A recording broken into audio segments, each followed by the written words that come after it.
The charge for funding for $1.18 million to support the expansion of cameras outside of school zones to address the needs of communities that are clamoring for this kind of technology. Well, that's Seattle City Council Transportation Committee Chair Rob Saka once again voicing full support for an expansion of traffic safety cameras in the city. So how many parts of the city are going to get these new cameras? What's the rollout of this program going to look like? Plus, some new budget concerns cropping up for Seattle and a sobering report on gun violence, too. All this and a whole lot more this week on Seattle News, Views, and Brews, your coffee break political podcast. I'm Brian Callanan. I'm a host on Seattle Channel. The views expressed here are mine. I am joined by my co-host, David Croman, writer for the Seattle Times. And David, I check in with you here. The week one baseball heat check. Mariners not hitting all that great. Decent pitching, aside from one bad outing. May I use the phrase not surprised, or what would best describe your feelings right now? Yeah, typical Mariners April baseball. Yeah, we still got to wake up in many different ways to what this is going to be about. But yes, probably not all that surprising. Thank you, David, for being here with me. Thanks also to City Grind Espresso, the background noise sponsor for the audio podcast on the first floor of City Hall. Thanks always to our show patrons. Kara just jumped on board a short while ago. Thank you, Kara. I sent Kara a Seattle News, Views, and Brews decal a short while ago, one of the many perks for becoming a patron, all about that merch. We also answer your questions on the show and also keep an eye out for Patrons First content too. So please do get on board, find Seattle News, Views, and Brews on Patreon and pledge your support. Also, a big thanks to Converge Media. The video version of the podcast airs on Converge Wednesday nights at 7. All right, let's do this. Time for Right Here, Right Now. Okay, heads up, people. 19 new school safety zone cameras are coming to a neighborhood near you later this year. This from a meeting of the council's Transportation Committee this week, and also thanks in part to changes in the state law recently that allow for this kind of speed detection technology to be put in place all around the city. David, we've been talking about this automated technology before. The city says it's really been working. These types of cameras have been used in Seattle for nearly 20 years, and the data shows 90% of the people who receive a citation with one of these do not receive another citation when they roll through these cameras. In school zones that have a safety camera, the total crashes across all times of day have gone down by 50%. But I guess, David, the challenge now is to expand this beyond school safety zones. It looks like all the council members are on board to do this, to slow down street racing, for example. What's happening next with this?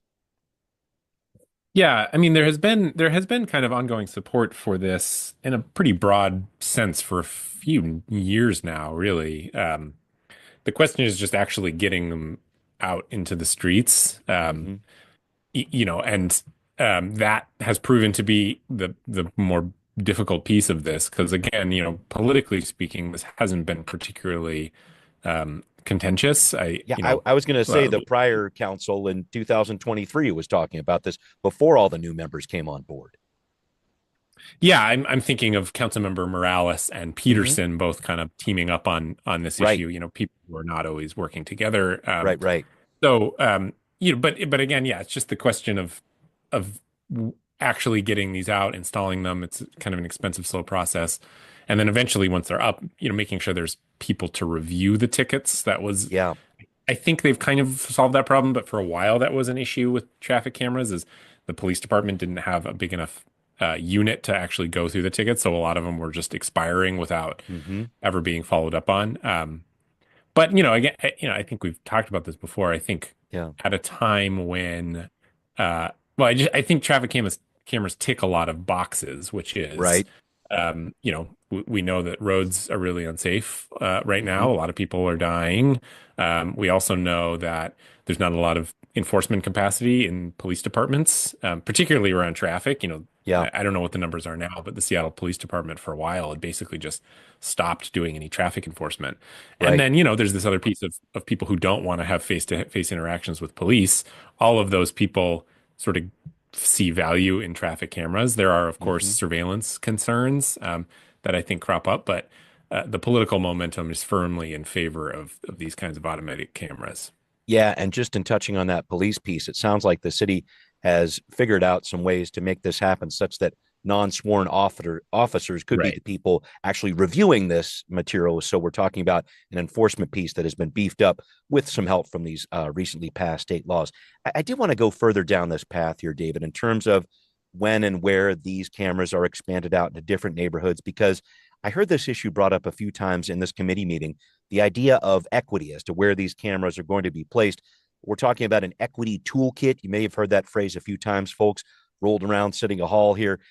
That phrase really didn't exist 20 years ago when this technology was first rolled out. So I just kind of saw that as a potential piece here, David. How do you see that consideration of equity impacting where we're going to see more of these cameras? Is there a concern some areas might be over cameraed, if that's a word?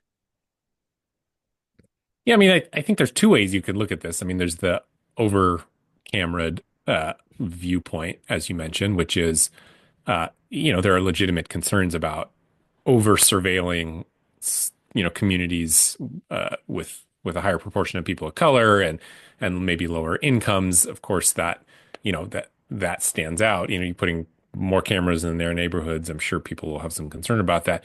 The Right. other piece, though, that can be looked at is those neighborhoods are people are far more likely to be the victims of Mm, crashes and traffic deaths.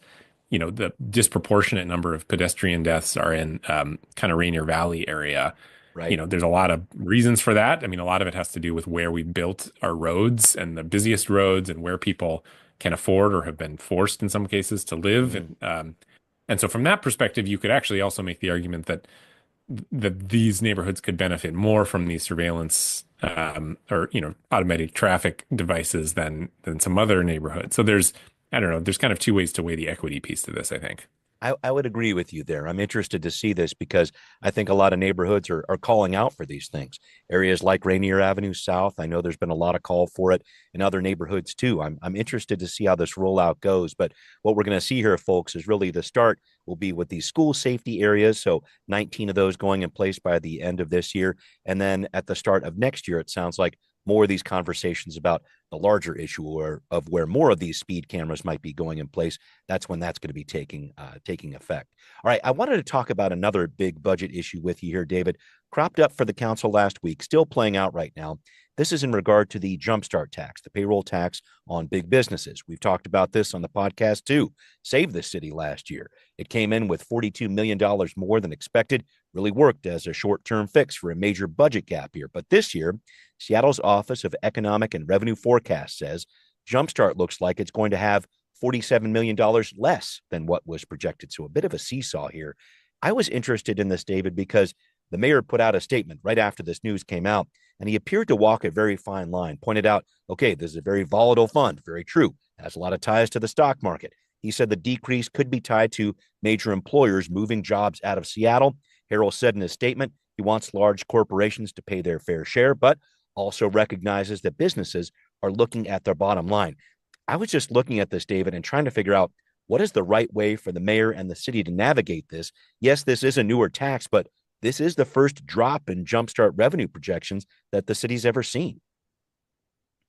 Yeah, yeah, that statement was sort of an everything bagel statement, Mm, kind of trying to walk all political lines at once. yes, You know, I guess, the first thing would be to say it is important to point out that the amount of money that Jumpstart brought in 2024 was still higher than the amount it brought in 2023. So it is still going up. It's just the forecasts it's were not on with the projections. Okay, okay. the projections were a little off.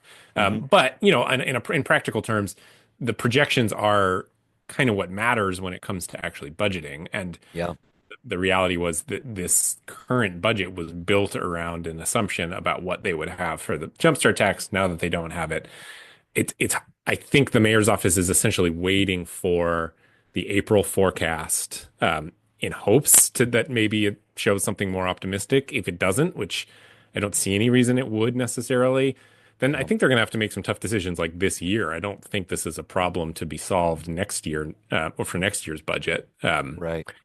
And I'll point out that people who pushed for this tax are now kind of saying, "Hey, this is why we wanted this to be a kind of earmarked funding source, that this is why it was risky to use this as a general fund prop up, because, if this was just to fund affordable housing, if there's a dip in the forecast, that's unfortunate. Maybe you don't be able to build as much affordable housing, but it would not have necessarily led to layoffs as this could possibly. Yeah, and I'll keep going down that path with you here, David, because Katie Wilson has been talking exactly about what you're saying here. She, the front runner, is Harrell's opponent this fall in his reelection bid. Plus, I should point out the Metro Chamber of Commerce came out with some criticism for the city over this report with the Jumpstart shortfall. I'm not going to say that those two are on the same side, but both definitely share concerns over the volatility of this tax. And it's not often you see Wilson and the chamber exactly on the same page here. I guess I was just looking at this. Is this issue of Jumpstart, the budget in a larger sense, is that going to be an election challenge for Bruce Harrell this fall? How do you look at that? I don't know. That's a good question. I think it could be insofar as it's a tough issue that he has to deal with in an election year. I think, again, he had managed to sort of solve the budget problem in a kind of temporary way without needing to do anything that looked too kind of aggressive, I suppose. There was a hiring freeze, but that's much easier to do than actually firing people who are on the payroll right now. Right. So insofar as it could be a budget issue, he doesn't, I'm sure doesn't want to be the person laying people off going into an election season. Right. And, one of his strongest opponents, Katie Wilson, was an architect of the Jumpstart tax and had been very clear from the start that it should not be used for the general fund. And so she's going to, I'm sure, bring that up. And the salience of that argument, I'm not sure. We'll see, but it's certainly going to be something he has to contend with. Yeah. Last piece on this, just in looking at it, these ideas like Jumpstart, I know the wealth tax is getting a lot of back and forth in Olympia right now. They're relatively new taxes for the state of Washington because the Supreme Court only recently ruled that this type of tax can exist. It's not an income tax, according to the state Supreme Court. But in looking at that, I think there are some challenges with it, especially when it comes to collecting it. And I think that's a piece of this that maybe some legislators didn't quite understand.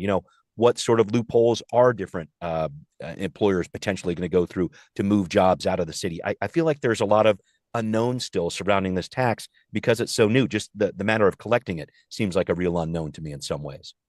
Yeah, that's right. And I think that's made especially more complicated because of, how easy remote work is these days. Yeah. You tell maybe some of your higher up people, like, hey, you're just going to work 2 days a week in our Bellevue office or whatever it is. And I think there's some of that happening. There's data that shows that, Amazon is growing in Bellevue, but shrinking in Amazon. It's impossible to tie that to any one specific thing. A piece, I don't know if lawmakers have the same kind of trouble, but a piece for me as a reporter that's really difficult is the lack of transparency around who is actually paying this tax. We have guesses. We know that the largest share is Amazon. Right. And Expedia, for example, and some other, I think I heard at one point that it was like 15 companies make up like 70% of the tax. Sure, makes sense. 500 companies still pay the tax, and so we don't know who those 500 companies are. So it's really hard to, with the exception of Amazon and some of these big companies, it's really hard to kind of figure out where those tax dollars are going. I mean, as one person pointed out, it could be a large law firm or whatever that's subject to this tax. We don't know which law firms though, or if they're moving people to Washington, D.C., because there is no kind of public list about who is actually paying this tax. So that's a frustration that I have as a reporter. Definitely. Yeah, this has been something that's been really interesting to sort through over the past several years. Thank you for that, David. All right, well, up next, a challenging report about gun violence coming out from the city auditor. What is it saying about trends in gun violence in Seattle? And what's the city doing about some of these alarming numbers? That's coming up next on Now Hear This. Well, at the end of last week, the Seattle City Council heard a report about gun violence from the city auditor's office that may confirm what you are already experiencing in your neighborhood. Between 2013 and 2024, reports of shots fired increased by 194%. Non-fatal injuries were up 150%. Fatal shootings went up 220%. One major challenge emerging with this trend, the auditor said, is a lack of communication between different city agencies that might help solve this problem, an issue Councilmember Mark Solomon brought up on the dais. That cooperation between departments, between agencies, that absolutely needs to happen, because it ain't just a police issue. It ain't just a parks issue. It ain't just an SDOT issue or a city light issue. It's a Seattle issue. David, just following up on this, it seems that things became especially bad after the pandemic. Some of the data there between 20 and 24, shots fired increased by 71%, non-fatal shootings increased 58%, fatal shootings increased 23%. I know I said a lot of numbers there and some before the soundbite too from Solomon. What do these numbers say to you, what the auditor was reporting on here? Yeah, I mean, it's not been a great couple of years. I think it has not been a great couple of years nationally. I still think the role of the pandemic uh, has been kind of underappreciated in some ways. I mean, obviously there are big things that happened in 2020. There was the pandemic and the protests and the kind of new calls for defunding the police. And um, I think there are arguments to be made about both of those effects. But for my money, it's just you put a lot of people at ends without a lot of support systems and places to go or places to be. It's, statistically, we know that summers are more dangerous times than the rest of the year because people don't have as much to do, and that's when violence happens. And I think the pandemic was basically, it made it like summer all the time. There's just not a lot of support systems or places for people to go. And so you see this jump in crime. There's so much nuance to it, and I'm sure there will be disputes. The fact that the police department was bleeding staff as much as it was, it's hard to draw a direct correlation there, but certainly worth looking at. And so, the point about being better, more communicative, that seems to me to a lot of times be the takeaway of these audits is people are bad at talking to each other. And so, it doesn't surprise me. It's like I said, we hear that. I feel like we hear that frequently when talking about a problem that is going unaddressed by a large city bureaucracy. Oh, for sure. And this got a little bit chippy, I thought, during this meeting because the city auditor was basically saying city agencies aren't working together on the problem of gun violence. But Deputy Mayor Tiffany Washington was there at this hearing last week and was saying maybe there's been some miscommunication between the mayor's office and the city auditor that led to these findings. She said the city has been doing a lot of work on this in terms of gun violence prevention over the past year plus. Help me out with that communication issue because I'm trying to figure out where this goes. There was some talk even of CARE, the community assisted response and engagement, public safety department, maybe being an interlocutor there and trying to help out with some of this communication. Where do you see that communication piece going here? Yeah, I don't have a great idea of what it looks like now. Yeah, good. I don't know if it really exists for that matter. I think the idea is, you have as many eyes on you right now. You've got these sort of different factions that think about gun violence in different ways. The police department sees it as a crime. Maybe some of the violence prevention programs see an opportunity for kind of intervention to reduce retaliation or whatever it might be. But sort of different viewpoints into the same crime. And I think the idea that they're saying is, those people all need to be in the same room together talking. Again, I don't, maybe that's happening now already. I don't have a great sense of how much it is. The auditors seem to think it wasn't happening enough as it could be, but, so I suppose maybe they're advocating for kind of an office of gun violence or something like that, where all these people get together and can kind of go over what's happened the night before. But, I don't know exactly what that ends up looking like. Yeah, it's going to be an interesting twist there. I'll be very interested to see how CARE gets involved with that because that's an agency that the city had a resolution this week talking about some of the different alternative ways it's dealing with public safety. And CARE's the name of CARE, that department came up quite a bit. So we'll see what happens in that role there. I did want to touch on another issue from late last week, David.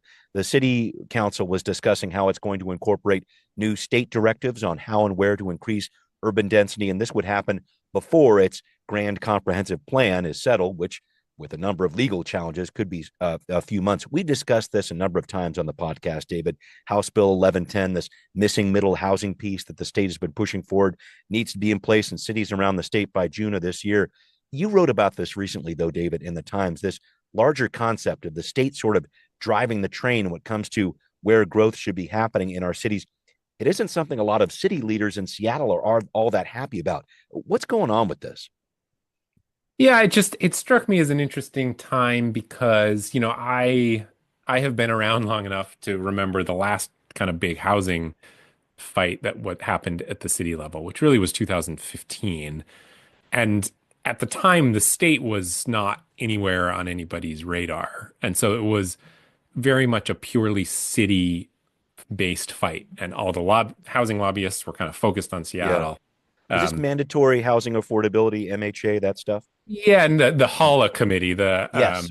Housing Affordability and Livability Agenda, as I think it's Well played. Yep. called. And I mean, at the time, it just, yeah, there was so much kind of pressure on Seattle, and then the backlash really got to people at the time, and so some certain policies that around, changing single family zones to allow duplexes or triplexes were Hmm. dropped pretty quickly. So this struck me as the conversation we're in now is kind of the first time that local city officials in Seattle are having this housing conversation when they don't have as much control over this as they used to. Yeah. Um, Right. and the reasons for that have a lot to do actually with that 2015 saga, which is Mm. basically all the housing advocates and lobbyists said, that was not worth our time and energy for what we thought was a modest change. We think that we're going to have more success at the state level, and they've turned out to be right. Mm. The thing though is, for people at the city level, like, I focused on particularly Councilmember Kathy Moore. Yeah. Um, Despite the nuance to their views, there is a sort of overriding friction, I suppose, that they are dealing with these policies that are coming down from the state, and they are the ones who are kind of the face of that at a level where they are kind of the most susceptible to public frustration and Sure. feedback from their constituents, and they're reacting to that. I think you can make an argument about what kind of the general public actually believes about housing intensity, which polling suggests most people are actually fairly supportive. But the Yeah. most vocal people in City Hall right now, I think, are the skeptics and opponents of some of the changes being proposed. And so that creates, I thought, was an interesting tension between the conversations happening at the state level and those happening at the city level. Yeah, and it's interesting to think about that state perspective on this because I've talked with Democrats like Jessica Bateman before from the 22nd District in Olympia. You talked to her for your piece here too.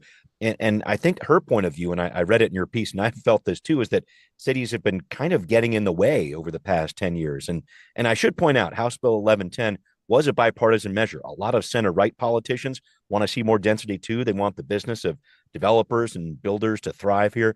Where do you see this issue going in the future? Because I'm sure Seattle isn't the only city that feels like it's getting pushed around a little bit by the state. It's this kind of city versus state friction, and I wonder where that goes. Yeah, I think it continues to be. I think my prediction is it continues to be taken out of the hands of the cities because the data is what it is, which is the state has not produced enough housing, and the reality on the ground is at local levels, the process for allowing new housing and allowing new housing to be built is quite slow and does not happen very often. Um, and the reason I think it could continue, policies could continue to be driven at the stable level is because of what you said, which is a lot of what we're talking about here. You can exclude rent control, which of course is Yeah. very contentious and partisan. Yep. A lot of the stuff that Senator Bateman and other people at the state level are talking about is essentially getting rid of regulations and Mm-hmm. at the end of the day, a kind of free market approach to housing. And of course, Republicans are interested in that. They see the Yeah. housing crisis as being one of supply and demand, and so are willing to work with Senator Bateman and Democrats on this. And so we've seen, even in this session, a bill that would basically make it so you can't mandate parking at buildings. I think Right. that passed 49 to nothing. Mm-hmm. That it was not fought at all. A bill like that is not passing unanimously at the local level by any stretch of the Mm-hmm. imagination, and yet at Right. the state level, there's broad support for it. So, as Senator Bateman said to me, that the ship has sailed on local control over the housing policy debate. Wow. Yeah, it's so interesting to watch that though. On the flip side, I know the state has been talking also about trying to keep rents within a reasonable keep those raises in rents within a reasonable level over year to year. So there's a lot of housing talk going on at the state level right now. And really, yeah, you're right. cities like Seattle are feeling the effect of that very immediately. So I did want to talk about this coming up next with you here, David. Another housing issue as Seattle tries to get out of its own way in the process of building affordable housing. We'll tell you what the Land Use Committee has on its docket this week. Coming up on What's Next. So the Land Use Committee is taking on an issue this week to allow building permit applicants an additional 24-month extension. And this is for any projects vested to the 2015 or 2018 Seattle Building Code requirements. I know I'm going down a path here, but you got to hear this, folks. The city says 3,000 projects could be extended by this legislation if they can prove financing issues have slowed them down. The mayor's office says we got 15 projects, mostly located downtown, that could move forward if this legislation were to pass. David, we've been talking about trying to get rid of some red tape, et cetera. What do you make of what the council is trying to do here? Yeah, it's a little in the weeds, and I haven't wrapped my head around it fully. But I think there has been some challenges with the abrupt change in interest rates, and financing has gotten more difficult. And so, I think the hope is that you can speed these projects along that might be kind of caught in between two eras. And a lot of the reason that a lot of these new buildings are caught between, the time when there was low interest rates and now that there are higher interest rates is it just takes a really long time to get through the process. So, right. Yeah. A pandemic happened too, by the way. So yeah. Right. Yeah, that too. So most of these projects started, I'm sure, the process long before interest rates became what they are today, and yet they're kind of stuck with them. And so I think the hope is speed those things along. Clear as much away from much red tape away so they can actually get completed. Yeah, and let me go down a quick sidebar here with you, David, because your colleague Greg Kim wrote about a phenomenon recently in the Seattle Times.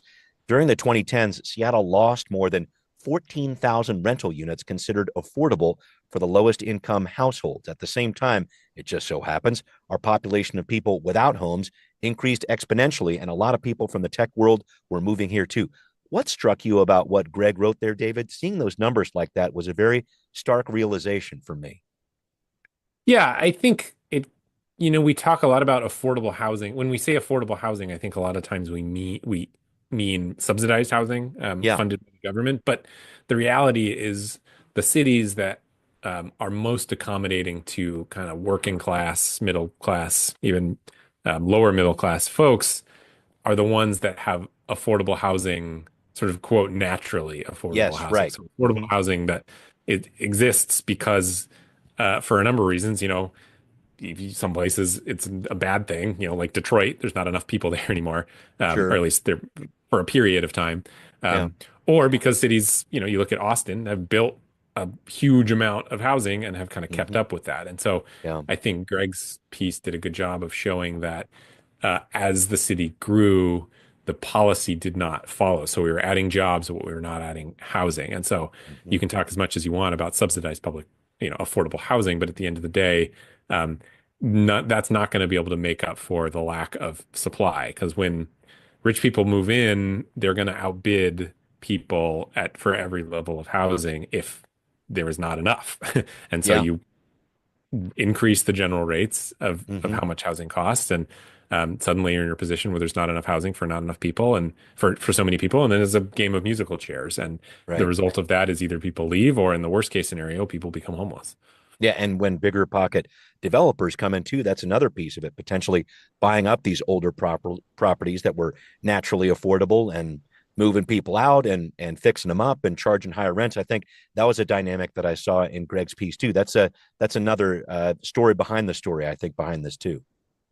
Yeah, I think that's right. I think there's an argument to be made that if there was the freedom to do more building in other places around the city, the market for developers to buy up those quote naturally affordable buildings and convert them is not quite what it was. Or if that does happen, you can be reasonably sure that there are enough ADUs or duplexes or whatever triplexes being built in other neighborhoods that can be rented at a fairly low cost. And so I think yes, developers converting these older housing units to something more expensive is part of the picture, but I don't know that it tells the entire sort of captures exactly Yeah. the economic forces that led that developer to do that, and why there is then no kind of backup option for the people who can't afford that place anymore. Yeah. Yeah, a lot of different policy pieces involved there. Thank you for bringing that up, David, and a great piece by Greg, indeed. I do need to wrap up with you here, David, and I want to check in with you about the Uncle Sam billboard. I saw you posting about this. This, folks, is that billboard off of I-5 and Napavine down south in Lewis County. Has that very concerned-looking Uncle Sam figure on it with marquee letters next to it, almost like a old-time movie theater there. Has had a message about Ukraine on it for the past 4 years. Well, the land it's on is now for sale. And David, I did see you post about this. Do you see this sign living on with messages of political commentary, or what do you hope happens to it?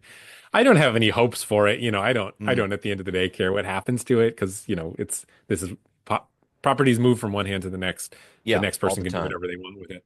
I will say, though, separate from the messages inherent in which were what pretty Uncle Sam salty. Yeah, for sure. Which were pretty salty. I always, I went to school in Portland, so I've done the I-5 drive many, many times. It's monotonous to me, and yet I always got a little entertainment of driving past that sign. I knew I was halfway to Portland. I got to see what the Uncle Sam billboard had to say. I usually laughed a little bit, and I've been disappointed that over the last 4 years it has not changed at all. And so whoever buys it next, I hope they do something creative with it. Be that, the exact sort of conservative leaning message. Sure. Not even leaning, staunchly conservative messages. right. There now or not. Right. Yeah. Well, we'll see what the next message will be there. It'll be interesting to watch how that billboard changes. And thank you, David, as always, for joining me here. Thanks to everybody listening to Seattle News, Views, and Brews, where you can always find out what's brewing in local politics. Thanks again to patrons who support the show. Kara, here's looking at you. Thanks for jumping on board. If you are not a patron, why can't you be more like your sister, Kara? Please support the program. Pledges start at just $5 a month on Patreon. That would be greatly appreciated. You can hear us on Apple, Spotify, wherever you like to listen. Thanks for watching on Converge Media, too. We'll see you next time. Seattle News, Views, and Brews is an independent production of Callanan Media Services. Copyright 2025.